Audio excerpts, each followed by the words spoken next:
Now, the major thing that happened last night on Raw was the Solo and Jay match, where the stipulation was, Jay wins, Solo's back in the family.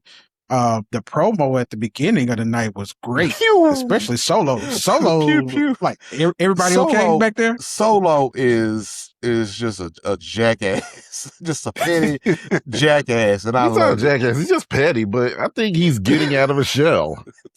He's a petty jackass. That's Yeah, what it is. exactly, He's a yeah. petty jackass. But I wasn't I just expecting. don't get the finish though. I don't get it.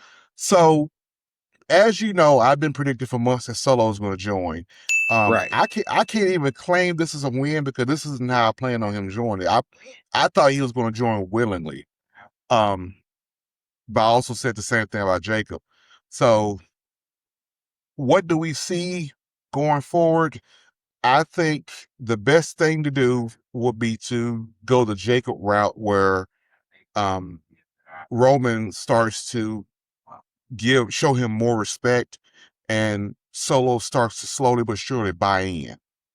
Because Jacob went in because he lost that match, but it was begrudgingly at first until Roman started to show him respect, and then he gave him the Ula Fala, and then we start to see Roman show more loyalty.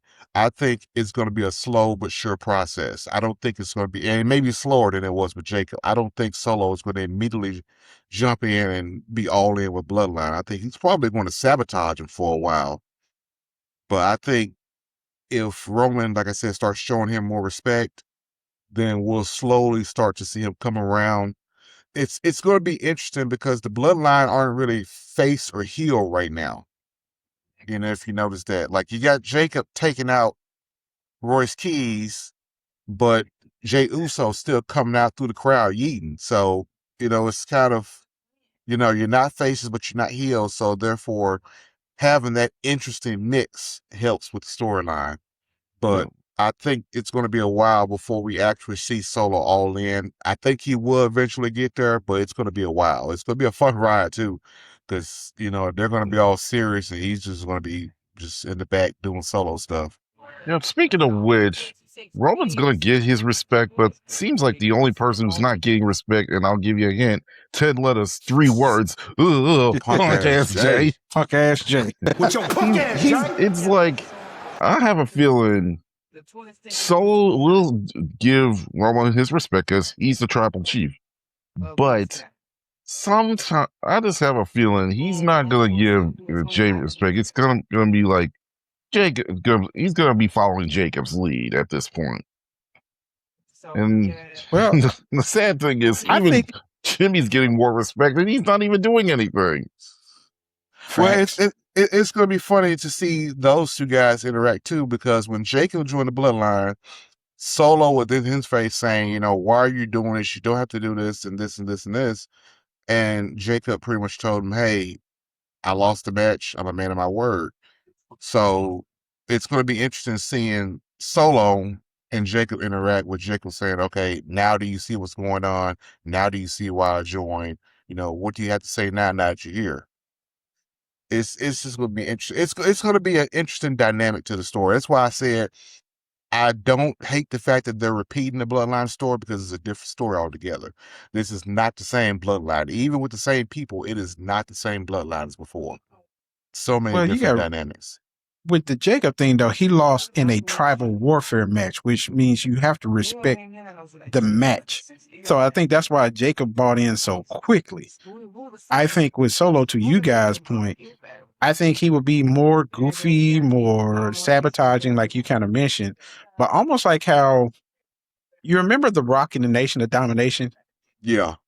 I see Solo being more like that, to the point to where they may somehow kick him out of the Bloodline or suspend him out, something to that effect, where he becomes so bothersome that they have to do something with it. That, or they're going to punish him, like, make him the whipping boy, and it's going to backfire somehow. Like, he somehow always wins, even though he's put in situations where he's supposed to lose. Exactly, yeah. Or he's put in situations where he's supposed to be embarrassed, and he comes out, on top. I'd like to see that. Yeah. It's got to, that has to be it, because Solo was getting too over with the crowd being the petty Yeah. asshole that we. And right at the peak is when they have him join. So they have to have plans for him to continue that character. They're not going to have him switch all of a sudden. Or That would was be it crazy. not? Was it kind of a, we didn't anticipate him getting over like this, but we're sticking to this storyline because we have a greater plan at the end?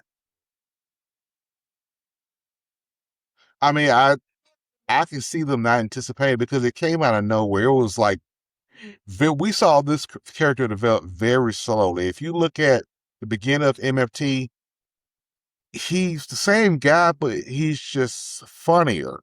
And then when the Yeah. MFT left, it was like rocket ship. It was like, okay, since I'm solo now, solo, then I'm just gonna go out and act a fool. Yeah. So basically over a period of like a month, Yeah, I would say so. more or less. Definitely. I mean, I could see it. I mean, I could see them not seeing this coming, but they're still going to go with what they planned. But it's definitely going to be more interesting now. I mean, you could put a twist on it and still carry your end goal. Yeah. And you know what? Something I just thought about. I wonder what his interaction would be with LA Knight, because he came to LA Knight early in the night saying, they need to stick together. And LA was like, no, I'm going to do my own thing. That was a one night only. He got double teamed pretty much in the main event, and no one came to help him. So I'm sure he's going to have words for LA at some point. Like, hey, why you saw what was going on? I told you guys stick together. I told you this was bigger than you. Why did you come help me out? Now I'm in the bloodline. Now what? And maybe this is a way to kind of weave the LA Knight to kind of keep him in that, but now he could beef with Solo, which will end up beefing with Jacob, and then which could eventually, hopefully, as we anticipate, eventually beefing with Roman on a title level. Yeah. Not just, war words, more or less. And something else I just remembered, another direction you can go was LA Knight saying months ago, well, what even months ago, it's last month saying, yeah, I see the writing on the wall. Solo's going to end up joining. I don't care what you guys say. Solo's going to join the bloodline. He called Right, it. he did say that. So. And now they're trying to get Solo back in the fold. Oh my God, I can't wait until you got both Jacob and Solo looking all pregnant and barefoot back in the bloodline. He kind of called at that point. So many different ways you can go. Just this is a very cinematic angle.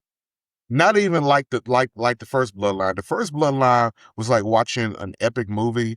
This is like watching a Netflix series. I mean, it is. It is a Netflix series. But I mean, it's like watching. Well, it is technically on now Netflix. I get it. Mind blown. But yeah, I mean, it's like watching like a compelling Netflix series, like, Squid Games or something like that, because there's just so many different levels going on. And that's just within the damn bloodline. That's not even counting Royce and LA and whatever's going to happen with Seth. That's not even counting all that. My concern is and of course this is our own mind booking as far as the so what we was thinking about was going to happen in Survivor Series, but now with pretty much nobody on on LA Knight's side, they're pushing for WarGames. We've seen the promos already. Yeah, they started already. Yeah. Is there going to be a WarGames involving the bloodline? I would be disappointed if there weren't, but there's going to be a WarGames, but right. I don't know but who will else. Involve the bloodline, though. I mean, unless they're just throwing a bunch of random people or it not make sense. I don't know who else it will be. It's not going to be Judgment Day. That's for damn sure. Right. Oh, Lord, no. Hell no. It's not going to be the Vision. No. I mean, you don't have enough guys. You don't have enough healthy guys there. No, I don't know who else it could be. Even without Solo, you could throw in a random member with the bloodline like they did with Punk. I don't see any other group And as far as their opponents, you can throw any guys together because again, everyone on the roster has beef with the Bloodline. You know, you can throw KO in there, you can throw Sammy in there just for shits and giggles. You can, Seth. You can put anyone on that team. Royce when he comes back, but you already got your Bloodline set, and there's no other group of guys that's already preset like the Bloodline. Maybe the NFTs could join in, and then you throw in Royce Keys and Seth. If you're gonna do 5-on-5. But I think the MFTs are kind of going away. They're moving away from the whole Right. Bloodline thing, focusing on their own thing. Especially with Fatu. Fatu is going to lead them. No, I'm sorry, Fatu. Good Lord. Haku. Don't please don't let him kill me. Haku. I heard. Guard your nose. Guard your nose. I heard someone about. I swear I heard someone at my door. Guys, if I disappear, just cover your nose up. Cover your nose up, Clint. Because we know he can bite somebody's nose off. Yeah, I'm scared he's gonna be waiting under my bed now. But yeah, he's got them doing their own thing, which is a whole nother story. But I don't know, Seth. So I originally said Seth, Royce, LA Knight, and Street Profits. That was my original team. I still think Royce, obviously, and I still think Seth, despite what we saw at SummerSlam. LA Knight, of course. I don't know who the two other guys are going to be. Well, you definitely can't. can't. Guys we don't see right now. So Penta is a possibility because what if Penta's the guy that wins this tournament, and whatever happens with him and Roman in Mexico City starts a feud there? Because if you're going to put someone from AAA or any of the luchadors in a storyline like that, in a major feud with Roman, it's got to be Penta. Who else could it be? Other than Ray himself, maybe. That's why I said I think Penta's going to win this tournament. Yeah. Right. But I wasn't thinking Penta, but now that you mention it like that, Penta would make sense. And I think we know Penta has a major backing from Heyman. Yeah, exactly. I originally said, I didn't want Penta to win. I wanted someone who wasn't being highlighted from AAA to kind of help put them on the map with not put them on the map, but put them on the map with fans who aren't as familiar with AAA. You have an audience who strictly watches Raw and SmackDown, and this could bring in interest if one of their guys win that tournament. But if they're going with a whole angle, then it's got to be Penta, because Penta's not going to win that tournament and then be Roman for the title, is he? Nah, ain't no way. There's no way. No. Not that I would be opposed. Not that I would be unless- opposed to him winning like as a transitional champ and then Roman getting it back. I mean, more or less. I mean, unless Solo costs Roman the title, with his shenanigans. And that could be what causes it. I mean, we just have to wait and see how that goes.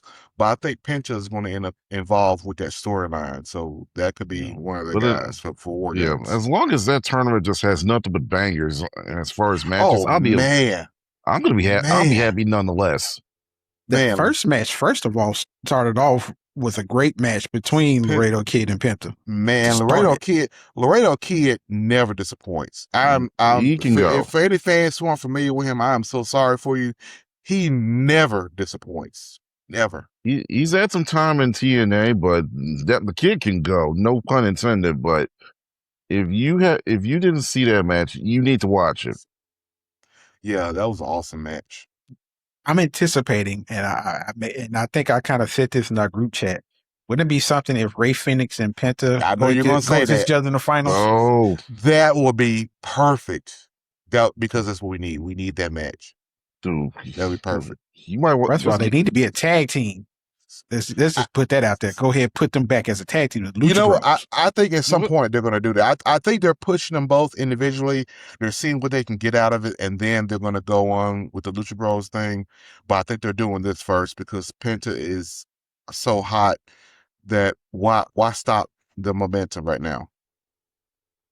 That's understandable. And not to say that no, them being the tag team is going to stop his momentum, but I mean, you get all you can out of an angle, and then once it starts to die down a bit, once you see, I would say at the slightest hint of the fans getting tired of Penta, that's when you bring the Lucha Bros out. But for right now, he's still getting major pops. He's still a star.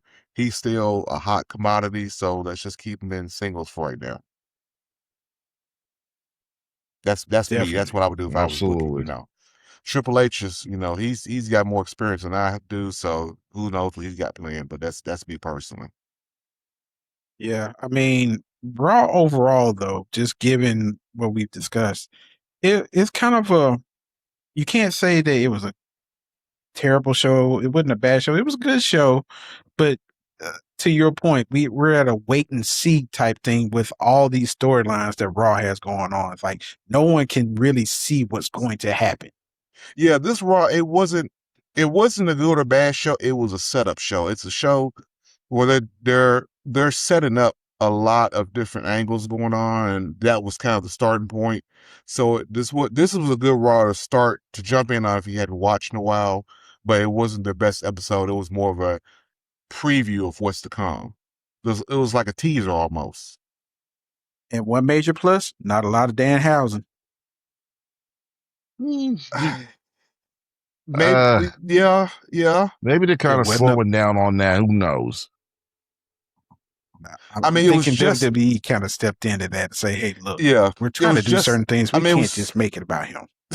I mean, it was just enough. You can't say he didn't make an appearance. He did make an appearance, and Right. that was it. So, and that appearance really wasn't even necessary. But I guess if TKO said put him on a show, here's your damn house. There you go. Get on so we get with the rest of the wrestling. I hope More or less. I hope that they find something interesting for him to do, and that's actually funny and not this corny garbage they've had him doing.